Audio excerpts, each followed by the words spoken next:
A child's death that has haunted the town of Pekin for the past year. On November 18th, 13-year-old Robert B. was reported as a runaway by his mother. However, we have been in touch with the Illinois State Police and are in the process of entering information of a missing or endangered person advisory. And what happened to Robert B. brought people in Pekin out to search for answers themselves weekend after weekend. Thousands of leads poured into the Pekin Police Department. The search for the teenager coming to a halt on a hot July day when his skeletal remains were found.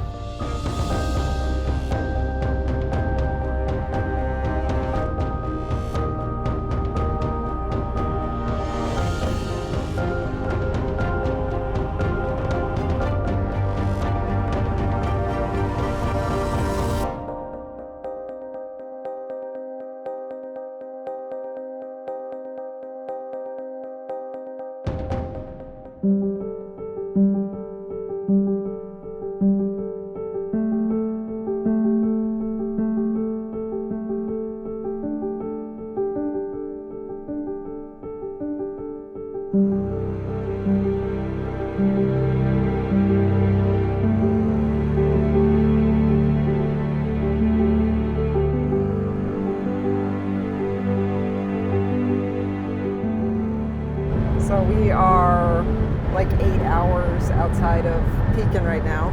So we were originally going there to hold a protest, and it was basically going to be 2 hours in front of the Pekin police station on Saturday. But then we started to get a little nervous because the COVID restrictions came down, and they said they're pretty strict about groups bigger than 10. Multiple families, different things like that. Plus, we just wanted everyone to feel and be safe, so we had to kind of change that plan out a little bit. Okay.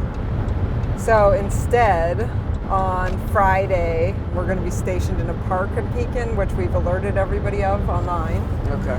We have 5,000 bright yellow flyers printed that just say, "Bring in state police for BONZAI." Really simple. It's big black letters on cool. yellow paper.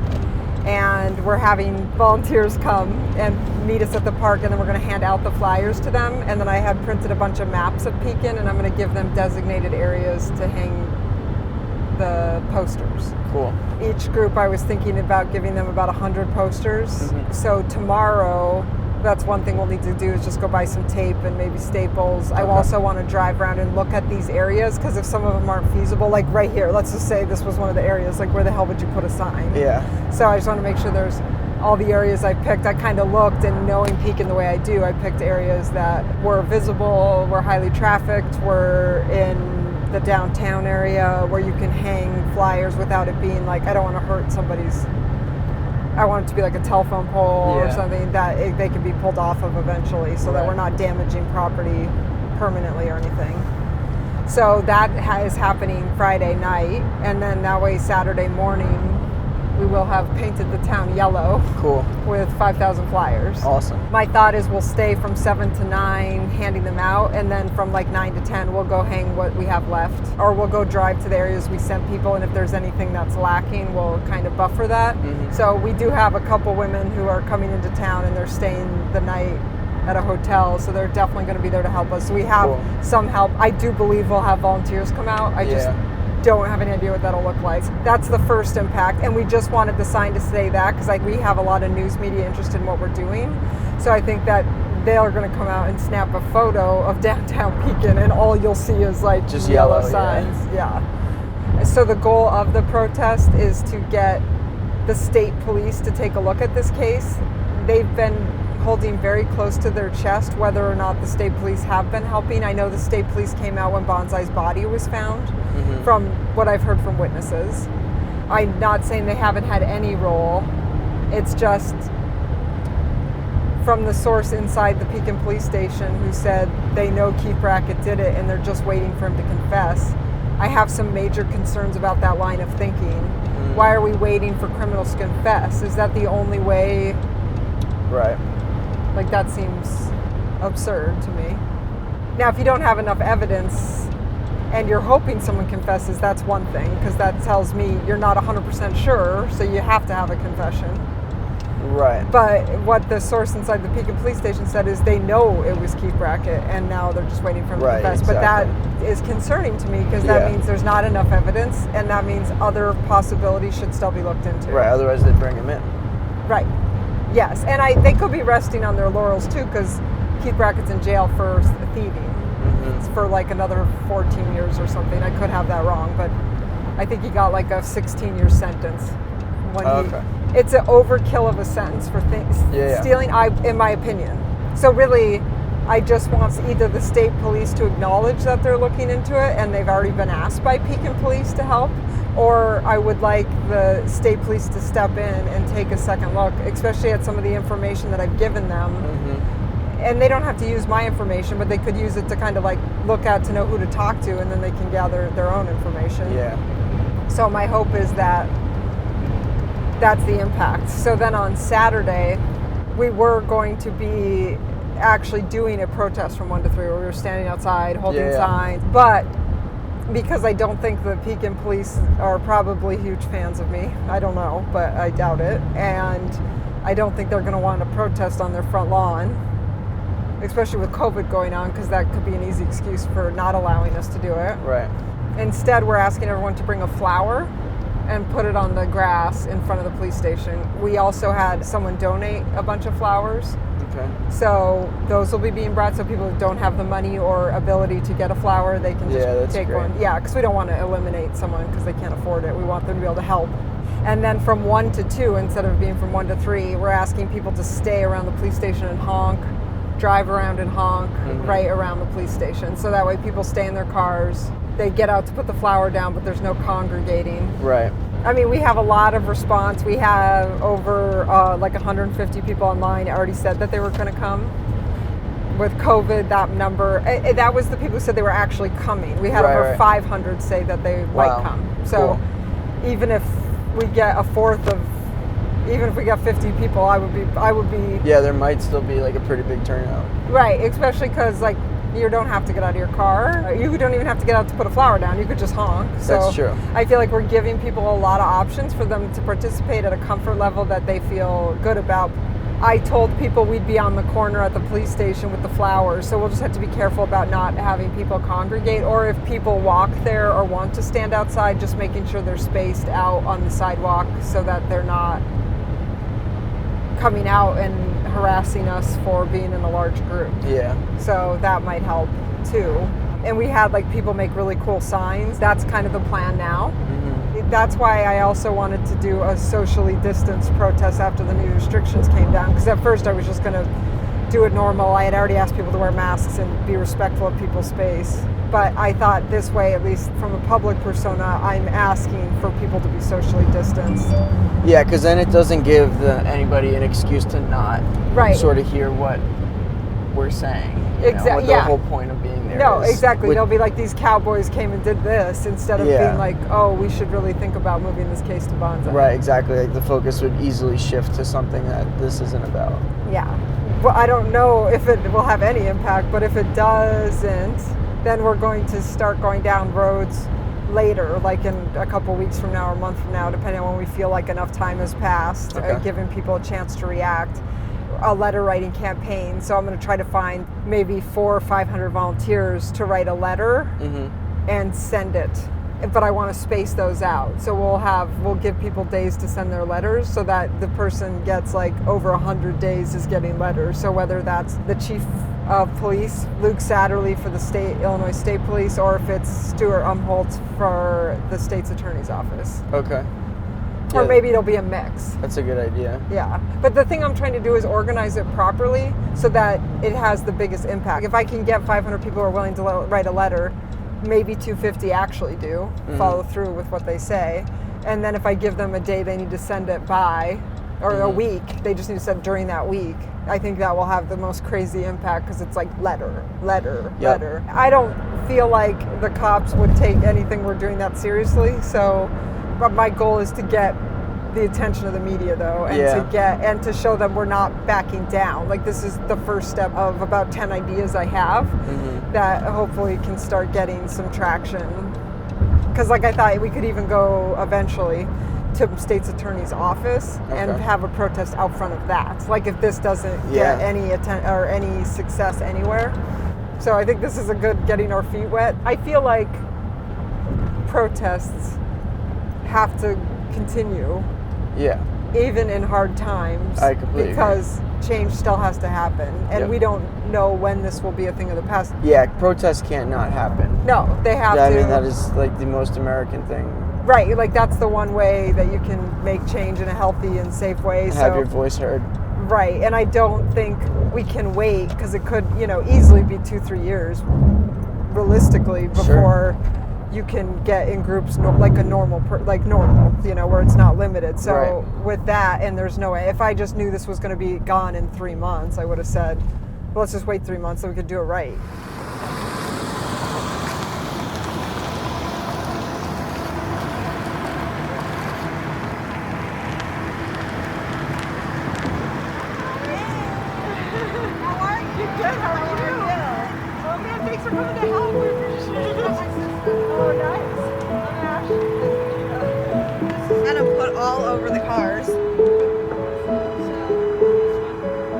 We're asking that people not hang it in businesses, private property, parkland. Okay. So we're asking for telephone poles, electric poles, phone poles, all that kind of stuff.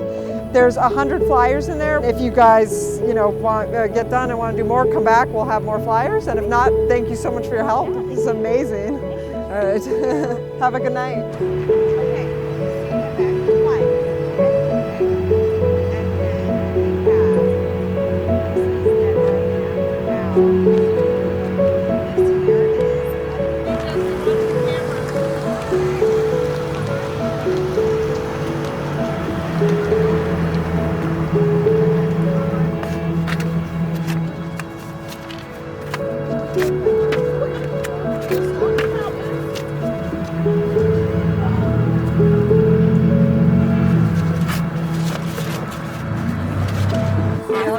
And for sure I'm trying to get this area because that's where we're heading. Is they come out of there all directions and which ways. So thank you so much. Thank you.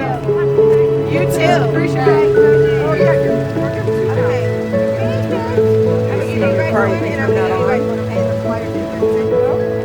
I'll get you some flyers here. Give me 1 second. Yeah, thank you so much. How are you?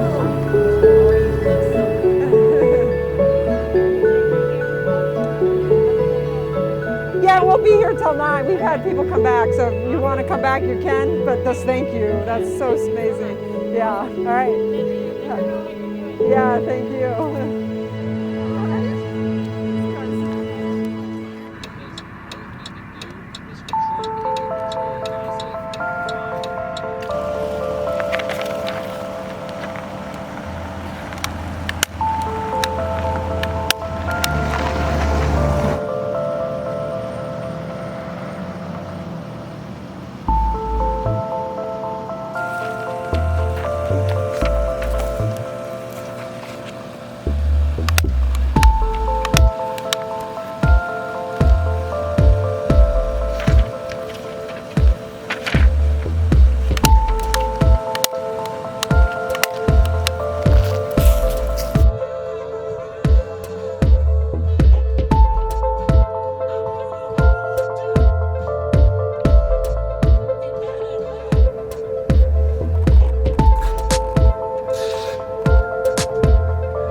Okay, perfect.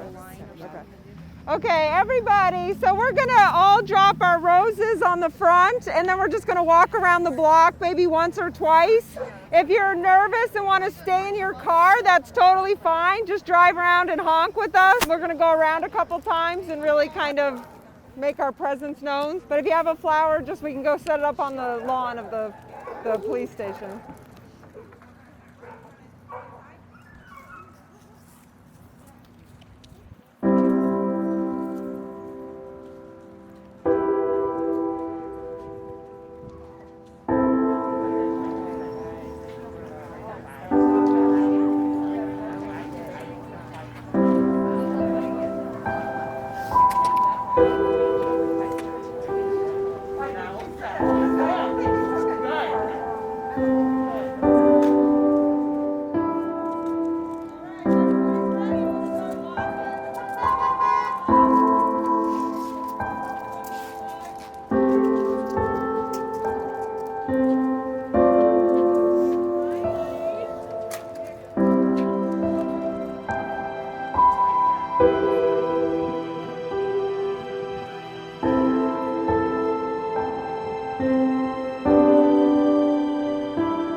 So I did a documentary called Mallory, and when I started doing the investigating for that, I just realized I had a knack for that type of investigative work.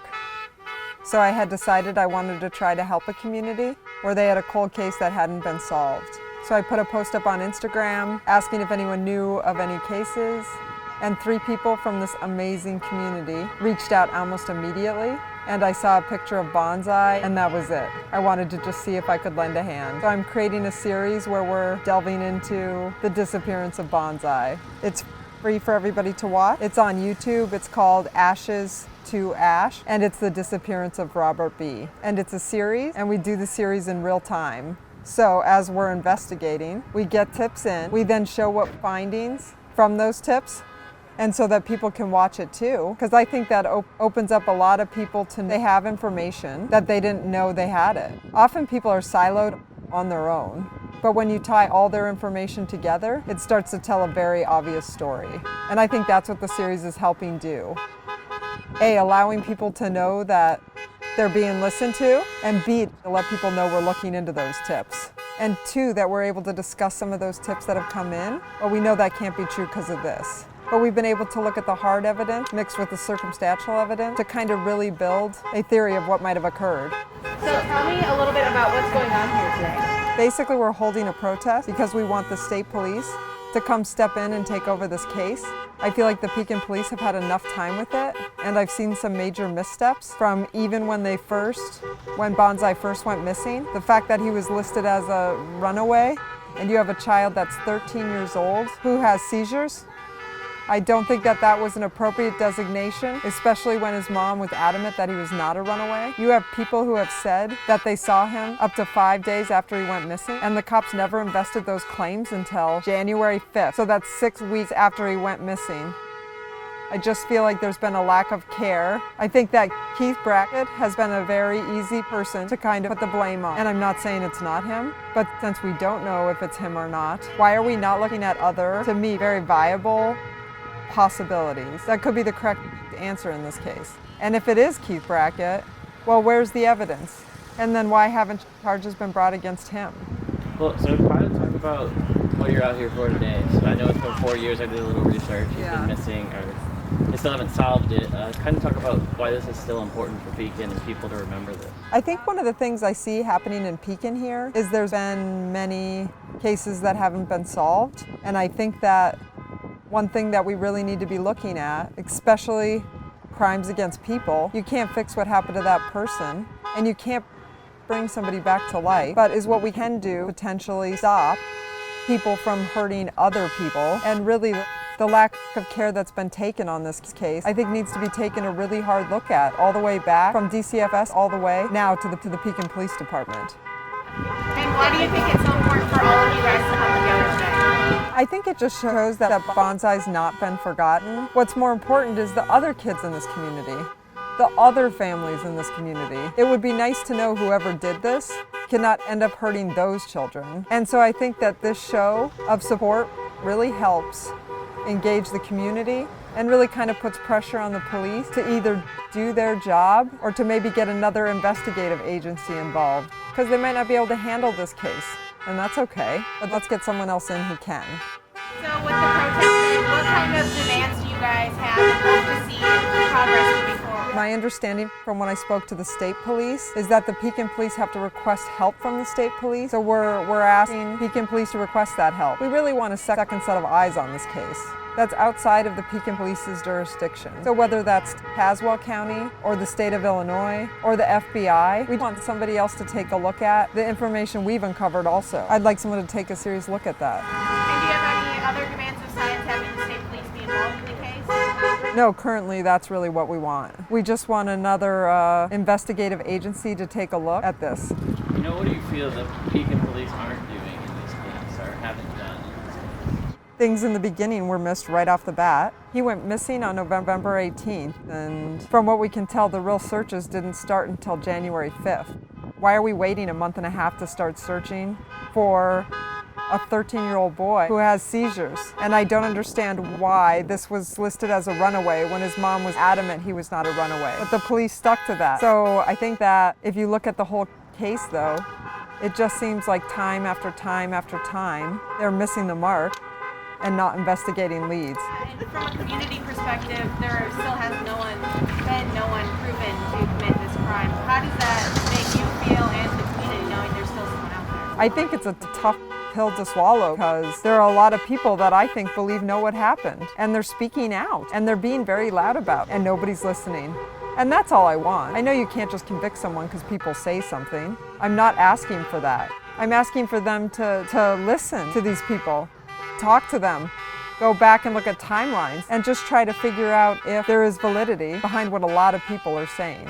It's a small kind of community, and you know, this person who did this can still be out there. And it's, I guess, kind of scary and frustrating that police aren't doing their jobs, would you say? I think is what's really upsetting. Cops at some point were kind of told the community that, oh, you're okay, you're out of harm's way. What? There's a dead boy, and there's no one in jail for it. Yeah, like what I don't understand. Why are we safe? I don't know. If I had kids in this town, I would be very nervous. You know, as the state police goes, has done anything? I know Pekin sent me a statement saying they have helped, the state police have helped a little bit. Yeah, that's my understanding. That the state police had come in, especially when BONZAI's body was found. But from what I can tell, it was literally just when the body was found and getting the DNA to match so that they made sure they had the bones were for BONZAI. And what does it kind of mean for you to see this many people are out here 4 years later? The people in Pekin are amazing. Like, I know we're kind of investigating this little bit of dark underbelly, and I think that gives a bad perception of Pekin when that is not the case. I would not have gotten as far as I did without everybody giving tips, calling in, by being super brave. We keep people anonymous all the time, and they're risking their job, their relationships to talk to us. to let us know their information. And I think the bravery I've seen in people, I can't believe the lengths people are willing to go to try to solve this. It shows just how desperately the community wants this solved.